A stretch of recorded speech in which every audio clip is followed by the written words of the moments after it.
Hey guys, today in this video, I'll guide you through how you can use the magic edit feature in Canva. Watch till the end to grab everything properly. Alright, so let's begin with the video.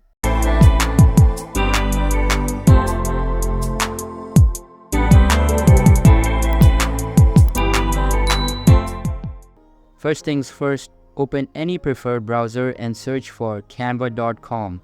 Sign into your account and then open the target image you want to edit.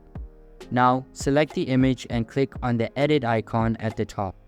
A new side menu will open at the right side of your screen. Get to the Magic Studio feature and scroll to the right end. Here, click on Magic Edit and you will be able to resize the brush tool. After that, select a decent size and then brush it over the target area you want to edit.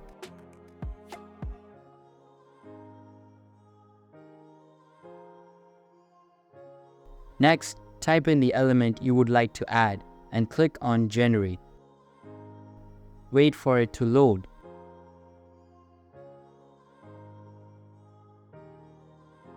Then select the one you prefer and you're good to go. So that's basically how you can use the Magic Edit in Canva. So that's all for this video. Consider subscribing if you find it helpful, and I'll see you in the next one. Thanks.